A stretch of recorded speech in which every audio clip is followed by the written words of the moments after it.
Dahil hindi nag-trade or nag-sign ng free agent ang Lakers ngayong off-season, ay magre-rely sila sa improvement ng kanilang mga players. Si Dalton Knecht yung isa sa mga rookie na tinag na draft steal ngayong taon dahil siya yung player na expected dating nasa top 10 pero pumatak ng number 17. Isa sa mga NBA ready na player sa batch ng 2024. Sa Summer League, hindi nakasama or napili si Dalton bilang parte ng All-NBA team. Kahit pa meron siyang average na 21 points, 5 rebounds, 1 steal, 41% sa field at 39% sa 3-point area. Siya yung merong pinakamataas na scoring average sa mga rookie. Mas maganda yung nilaro niya sa Summer League kontra sa rookie ng Lakers noong nakaraang taon. Kahit siya pa ang prize rookie ng LA ngayon, masyadong tahimik ang pangalan niya dahil na rin kasama niya si Bronny. Pero kung babalikan kasi ang naging story ni Knecht, marami naging katulad niya sa NBA. Tulad ni Butler, Jay Crowder, Duncan Robinson, Chris Boucher, Richaun Holmes at marami pang iba. Ito yung naglaro muna sa junior college bago naglaro sa Division 1. Ang listed height ngayon ni Knecht nasa 6'6". Yun ang height ng player na either nasa number 2 or number 3 position sa NBA. Pero nung high school pa siya, ang height noon ni Dalton nasa 5'8". Nung freshman year niya. Naging 6'1 siya nung junior year at hindi rin siya nire-recruit ng ibang mga college team noon. Wala din siyang pangalan papasok ng college. Pero naglaro muna siya noon sa Northeastern Junior College. Doon pa siya tumangkad ng 5 inches sa loob ng 2 season.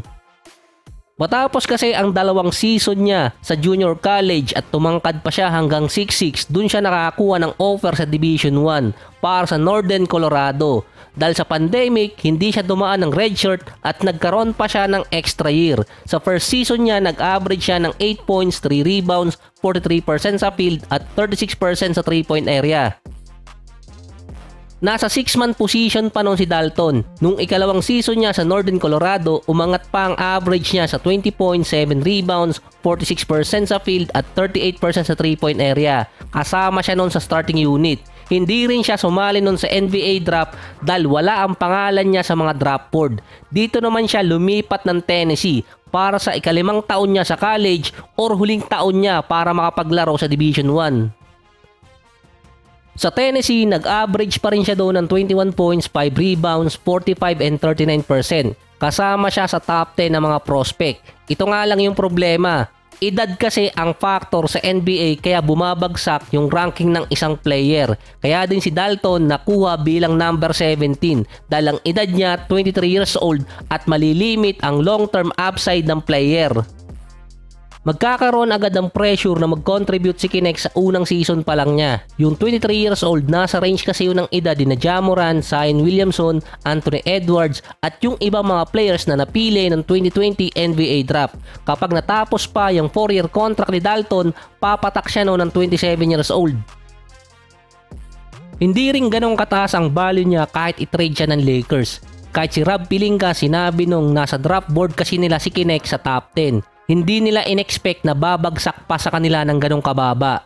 Isa pa doon, defensive liability din si Knecht dahil sa kanyang lateral movement. Issue yun sa kanyang defense. Makikita agad yun sa NBA level.